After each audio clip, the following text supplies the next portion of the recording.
کہ یہ آیت مبارکہ اس موقع پر نازل ہوئی کہ جب اہل ایمان نے مکہ مکرمہ سے حبشہ کی طرف ہجرت کی۔ تاریخ اسلام میں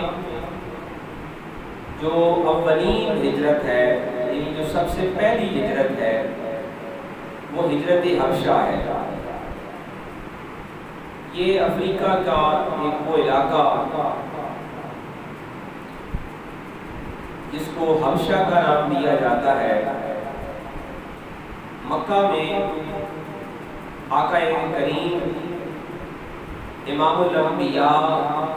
صلی اللہ علیہ وآلہ وسلم کی نبوت کے اعلان کے 5ویں سال جب مشرکین مکہ کے ظلم بہت زیادہ بڑھ گئے تو اہل ایمان کو ہجرت کی، وہاں سے نکل جانے کی، ہجرت کی اجازت ملی۔ تو پہلے گروہ میں تقریباً 11 مرد اور 4 عورتیں شامل ہیں۔ یہ وہ اولین اہل ایمان ہیں، اولین صحابہ کرام ہیں جنہوں نے دین اسلام کے لیے، اپنے ایمان کے تحفظ کے لیے، اپنے ایمان کو بچانے کے لیے مکہ سے ہجرت کی۔ اور یہ ہجرت ایک دوسرے براعظم میں تھی جو انہوں نے یعنی پہلی راستہ کراس کر کے ایک دوسرے علاقے میں گئے، اور یہ دنیا میں ایک انوکھی اور سب سے الگ اور منفرد مثال تھی کہ کوئی لوگ، کوئی انسان محض اپنے ایمان کو بچانے کے لیے ایک خطے سے دوسرے خطے میں ہجرت کر رہے ہیں۔ یعنی اگر وہ کلمہ نہ پڑھ رہے ہوں تو مکہ میں محفوظ تھے، مکہ میں ان کے گھر بار، زمین، جائیداد، پراپرٹی، کاروبار، ہر چیز موجود تھی، رشتہ دار، قبیلہ سب موجود ہے۔ اور اس میں بڑے بڑے حضرت زبیر بن عوام اور حضرت عثمان بن عفان رضی اللہ تعالیٰ عنہ اور حضرت عثمان رضی اللہ تعالیٰ عنہ کی زوجہ جو امام الانبیاء آقا کریم کی صاحبزادی ہے، بیٹی ہے، وہ اس ہجرت میں شریک ہے۔ اب یہ 15 لوگوں کا جو قافلہ ہے، جو گروہ ہے، یہ سب سے پہلے مکہ سے نکل کر حبشہ میں پہنچا ہے۔ وہاں پہ ایک بادشاہ جس کو نجاشی کہا جاتا ہے، یہ اس کا لقب ہے، اصل اس کا نام اور ہے۔ نجاشی بادشاہ کی حکومت ہے، اور وہاں پہ انہوں نے جا کے بنا لی کہ ہم جس علاقے سے تعلق رکھتے ہیں وہاں پہ ہمارے ایمان اور عقیدے کی وجہ سے ہماری زندگی محفوظ نہیں ہے، ہمیں ہمارے ایمان کے مطابق، ہمارے عقیدے کے مطابق ہمیں زندگی گزارنے نہیں دی جا رہی۔ تو انہیں وہاں پہ امن کے ساتھ، سلامتی کے ساتھ اور حفاظت کے ساتھ رہنے کی اجازت ملی۔ بعد میں یہ ہوا کہ مشرکین مکہ نے، کیونکہ یہ تعداد تھوڑے ہی عرصے کے بعد اہل ایمان کی تعداد جو حبشہ میں پہنچے یہ 82 تک پہنچ گئی۔ چند مہینوں کے فرق کے بعد وقتاً فوقتاً 2-4 بندے، 5 بندے جس کو موقع ملتا اور جس کو اجازت ملتی، کیونکہ یہ آقا کریم صلی اللہ علیہ وآلہ وسلم سے اجازت کے بعد ہجرت ہو رہی تھی۔ اب جب یہ لوگ وہاں پہ جمع ہو گئے اور ان کی تعداد یعنی بعض روایات میں 80-82 تک پہنچ گئی، تو اس وقت مشرکین مکہ کو کسی ذریعے سے پتہ چلا کہ یہ لوگ یہاں سے غائب ہو رہے ہیں، اور یہ حبشہ ملک میں، حبشہ کا جو علاقہ ہے اس میں انہیں حفاظت کے ساتھ رہنے کا موقع مل گیا ہے، اور یہ اپنے مذہب اور اپنے عقیدے کے مطابق آسانی سے وہاں زندگی گزار رہے ہیں۔ اب دشمن کا کام ہی یہی ہوتا ہے کہ وہ کہیں بھی سکون کے ساتھ، سلامتی کے ساتھ، امن کے ساتھ رہنا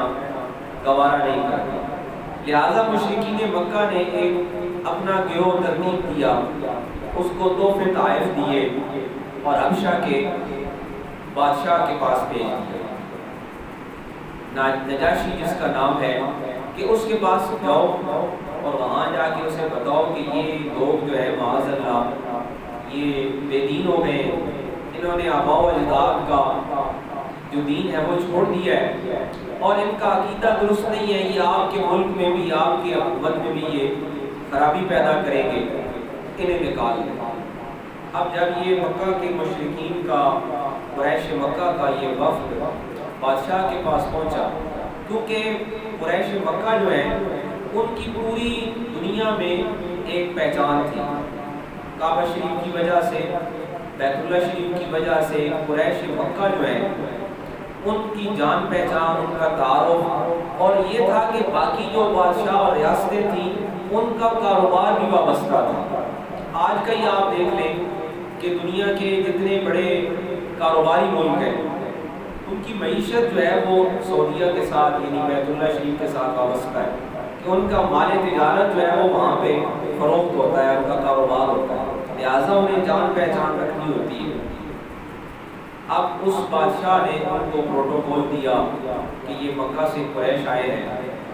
ان کی بات سنی گئی، ہاں بھائی سناؤ کیوں آئے ہو؟ انہوں نے کہا کہ آپ کے پاس ہمارے کوئی چند باغی لوگ آ گئے ہیں، انہوں نے ہمارے آباء و اجداد کے خلاف ایک مذہب یا ایک دین گھڑ لیا ہے معاذ اللہ، اور وہ ہمارے بتوں کے خلاف برا سوچتے ہیں اور اس طرح کی باتیں۔ اب اس موقع پر اس نے کیا کیا، بادشاہ نے اس کے اندر کوئی انسانیت موجود تھی، اس نے کہا کہ میں فیصلہ تب کروں گا کہ دوسرے گروہ کو بھی سنوں، یہ تمہارا موقف ہے، اور درست عدل انصاف کا تقاضا یہ ہے کہ ان کو بھی سنا جائے۔ لہٰذا اس نے وقت اور دن مقرر کیا اور اس نے کہا تلاش کرو وہ کہاں ہیں وہ لوگ جو عرب سے آئے ہیں اور یہاں پہ ہمارے ملک میں رہ رہے ہیں۔ انہیں بلایا گیا اور بادشاہ کے دربار میں انہیں وقت دیا گیا کہ آپ اپنا موقف پیش کریں کہ یہ لوگ تو آپ کے بارے میں کہہ رہے ہیں کہ آپ کے عقیدے درست نہیں ہیں، آباء و اجداد سے آپ پھر گئے ہیں۔ اب وہاں پہ آل بیت رسول میں سے یاد رکھیے جب بھی اہل ایمان پر مشکل وقت آیا ہے آل رسول نے ہی قربانی دی، اور آل رسول کا کام ہی یہی ہے کہ وہ امت کی رہنمائی کرتے ہیں۔ اب حضرت جعفر طیار آقا کریم صلی اللہ تعالیٰ علیہ وآلہ وسلم کے چچا زاد ہیں، حضرت جعفر بن ابی طالب، یہ حضرت ابو طالب کے بیٹے ہیں، حضرت مولا علی کے بھائی ہیں، اور آقا کریم امام الانبیاء صلی اللہ تعالیٰ علیہ وآلہ وسلم کے چچا زاد ہیں۔ اب یہ بھی ہجرت کر کے وہاں پہنچ چکے ہیں، لہٰذا اب اس قافلے کی مسلمانوں کے اس گروہ کی مہاجرین کی جو سربراہی ہے، جو قیادت ہے، وہ آل رسول حضرت سیدنا جعفر بن ابی طالب فرما رہے ہیں۔ نجاشی بادشاہ نے بلا لیا کہ اب مسلمان یا مہاجرین یا جو لوگ عرب سے آئے ہیں ان کے بارے میں شکایت ہے، تو لہٰذا وہ اپنی جواب دہی کریں، وہ اپنا جواب پیش کریں بادشاہ کے دربار میں۔ زمانے کے بادشاہوں کا دستور یہ رہا ہے کہ وہ لوگوں سے اپنا سجدہ کراتے ہیں۔ مشرکین مکہ نے بھی یہی کیا کہ بادشاہ کے دربار میں جاتے ہوئے اس کے دروازے میں سجدہ کیا، اس کو خوش کرنے کے لیے۔ بادشاہ یہی چاہتے ہیں کہ ان کو خوش کیا جائے، ان کو رعایا سے غرض نہیں ہوتی۔ اب جیسے ہی اہل ایمان کا جو گروہ ہے، جو وفد ہے، اس کے لوگ بادشاہ کے دربار میں پہنچے نا، انہوں نے سجدہ نہیں کیا۔ اہل ایمان کا یہی طریقہ ہے، اہل حق کا یہی طریقہ ہے کہ وہ بادشاہوں کے دربار میں جھکا نہیں کرتے، وہ اللہ کی بارگاہ میں جھکتے ہیں۔ حضرت سیدنا جعفر بن ابی طالب جو حبشہ میں مسلمانوں کی قیادت کر رہے ہیں، ان کی سربراہی میں قیادت میں جو وفد بادشاہ کے دربار میں پہنچا نجاشی کے، انہوں نے پہلا کام یہ کیا کہ دستور کے مطابق، رواج کے مطابق بادشاہ کو سجدہ نہیں کیا، انہوں نے فوراً کہا دیکھا اے بادشاہ تم نے دیکھا کہ ہم نہیں کہتے کہ یہ لوگ باغی ہو گئے، یہ جو ہے نا انہوں نے کوئی نیا طریقہ گھڑ لیا ہے معاذ اللہ، اور انہوں نے آپ کی بھی بے ادبی کی ہے۔ بادشاہ کو وہ کہنے لگے، تو بادشاہ کہتا ہے کہ ایک دفعہ ان کا موقف سننے کو۔ اس نے پوچھا ہاں بھائی آپ نے یہ رواج کے مطابق جو ہمارے دربار کا مزاج ہے رواج ہے اس کے مطابق تو ہم نے سجدہ کیوں نہیں کیا، سلام کیسے کیا؟ تو حضرت سیدنا جعفر رضی اللہ تعالیٰ عنہ جواب دیتے ہیں کہ بادشاہ نجاشی ہم نے وہ سلام کیا ہے جو جنت میں جنتی کریں گے، اور کیونکہ نجاشی جو ہے اس کا اپنا مذہب عیسائیت ہے، عیسائی مذہب سے تعلق رکھتا ہے، لہٰذا اس کے پاس انجیل کے ماننے والے لوگ موجود ہیں، بادشاہوں کے دربار میں اہل علم کو وہ بٹھایا کرتے تھے، تو وہاں پہ جو انجیل کے عالم موجود ہیں انہوں نے کہا جی یہ بات سچ کہہ رہے ہیں کہ زبان سے السلام علیکم کہنا یہ جنتیوں کا طریقہ ہے، لہذا انہوں نے جو سلام کیا ہے یہی سب سے بہترین سلام کا طریقہ ہے۔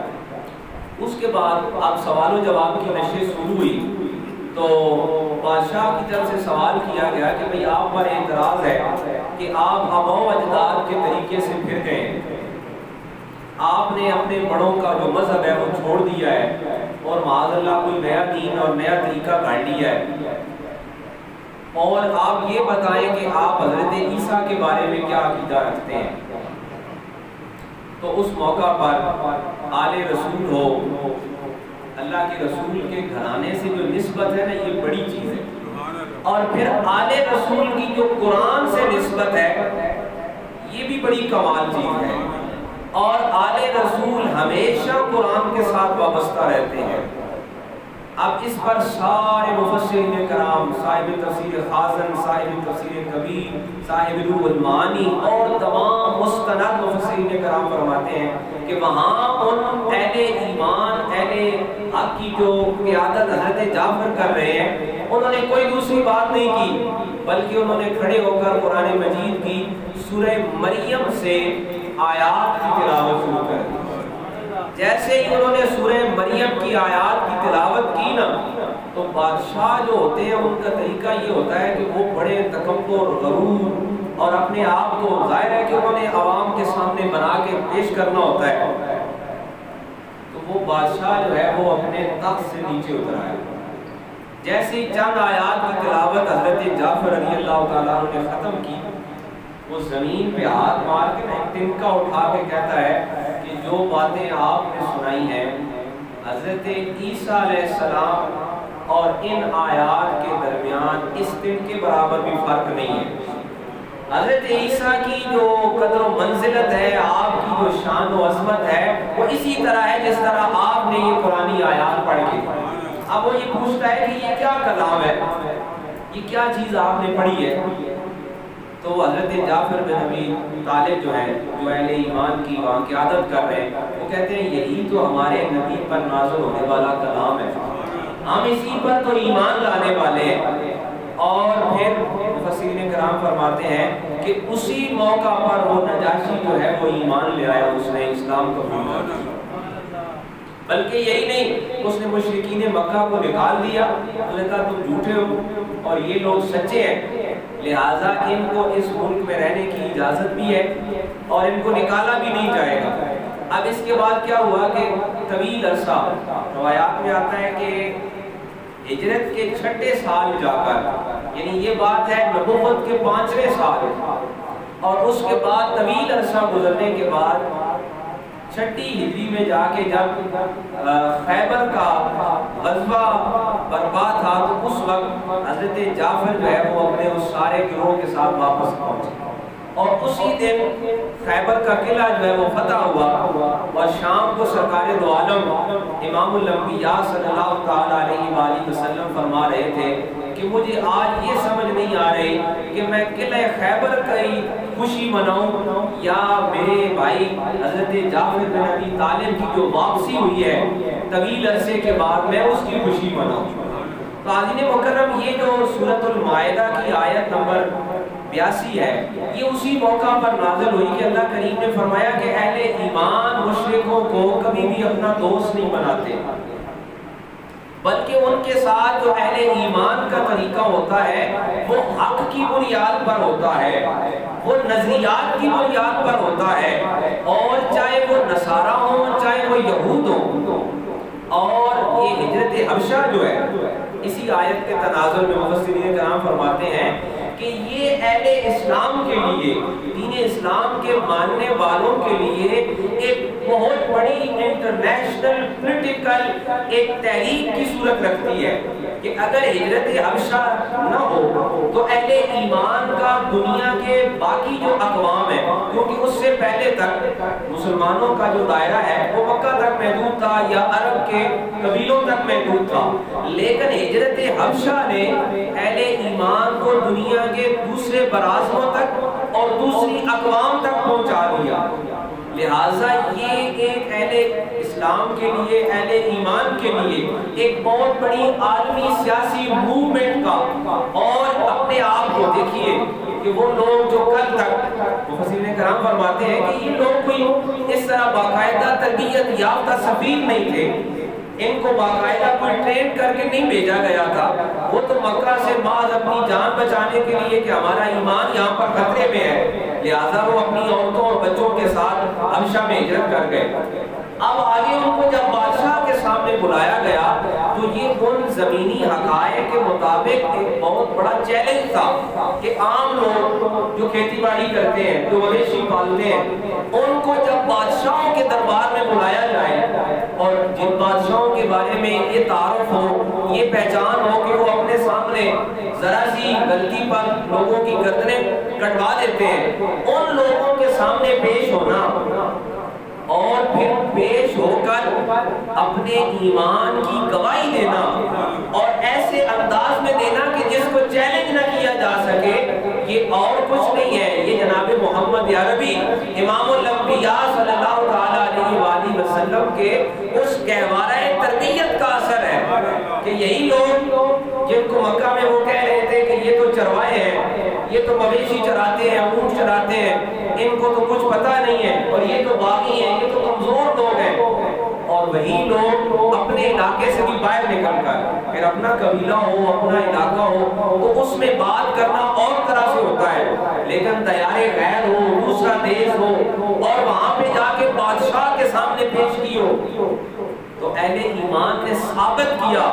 صحابہ کرام نے ثابت کیا، اور پھر صحابہ کرام کے ساتھ آل رسول نے یہ ثابت کیا کہ حق کو جہاں بھی پیش کرنا ہو، حق کی بات جہاں بھی کرنی ہو، بادشاہوں کے دربار میں کرنی ہو، اور ظاہر ہے کہ بادشاہوں کے دربار میں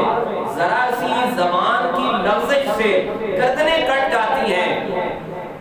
تو یہ اہل حق کا، اہل ایمان کا یہ طریقہ ہے کہ وہ حق گوئی سے اور حق کہنے سے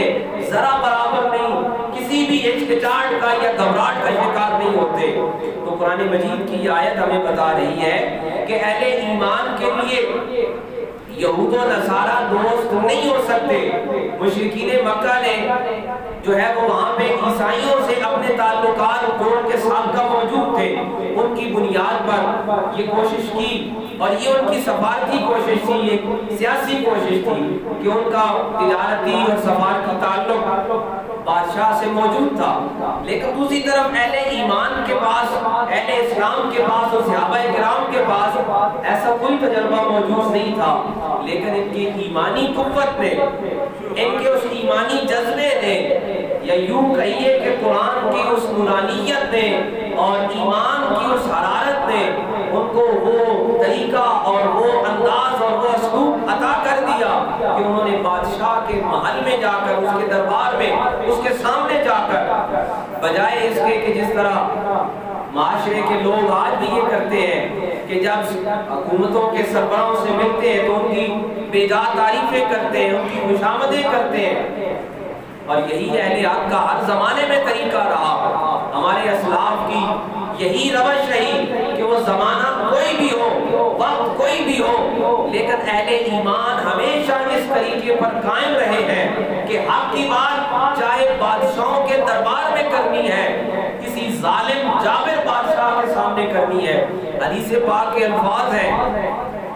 کہ کسی جابر بادشاہ کے سامنے، جابر حکمران کے سامنے کلمہ حق کہنا یہ سب سے بڑا جہاد ہے۔ کمزوری، ایمان کی کمزوری کی نشانی یہ ہوتی ہے کہ ہم کسی طاقتور کو دیکھتے ہیں تو فوراً حق بات کو چھپا لیتے ہیں، فوراً ہم حق سے پیچھے ہٹ جاتے ہیں۔ قرآن مجید کی آیت مبارکہ میں یہی بات سکھا رہی ہے کہ یاد رکھو اہل ایمان کا یہ طریقہ نہیں ہے۔ اہل ایمان کبھی کسی کی طاقت، کسی کے منصب یا کسی کی دولت سے خائف نہیں ہوئے، بلکہ قرآن مجید کی اس آیت کے ساتھ اہل ایمان کی ساری تاریخ اس بات کی گواہ ہے کہ وہ صحابہ کرام ہوں، آل بیت اطہار ہوں یا ہمارے تمام صوفیاء کی تاریخ ہے، یہ اس بات کی گواہ ہے کہ ہمیشہ ایسے ظالم، جابر اور مطلق العنان بادشاہوں کے خلاف، یہ جو آج ہم بات کرتے ہیں نا وارث شاہ کی، بابا فرید کی، یہ جو ہم بات کرتے ہیں بہاؤالدین زکریا کی، بری شاہ لطیف کی، یہ لوگ دراصل کون ہے؟ ہم نے دراصل ان کی حقیقت میں ان کی سیرت کو پڑھا نہیں ہے۔ یہ وہی لوگ ہیں جنہوں نے اپنے زمانے کے ظالم، جابر، مطلق العنان بادشاہوں کے خلاف عوام کی، غریبوں کی اور اہل ایمان کی بات کی ہے اور حق کی بات کی ہے، اور یہی لوگ اسی لیے ہمیشہ آبادیوں سے دور رہے ہیں۔ یہ لوگ ہمیشہ سے حضرت سیدنا شیخ عبد القادر جیلانی رضی اللہ تعالیٰ عنہ کا ہم نام لیتے ہیں، لیکن حقیقت میں ہمیں ان کی سیرت کا کبھی ادراک حاصل نہیں ہوا کہ آپ نے اپنی سیرت مطہرہ میں، اپنی زندگی میں جتنے بادشاہوں کا سامنا ہوا، آپ نے ہر بادشاہ کے سامنے، ہر حکمران کے سامنے اس کے ظلم کے خلاف آواز اٹھائی۔ ایک دفعہ ایک بادشاہ اشرفیہ لے کے آ گیا کہ میں جناب کو جو ہے نا وہ کوئی ہدیہ پیش کرنا چاہتا ہوں، تو قربان جائیے حضرت شیخ عبد القادر جیلانی کے نام لینے والوں، ان کی زندگی کا یہ حصہ بھی سامنے رکھو کہ کبھی امیروں اور بادشاہوں کے سامنے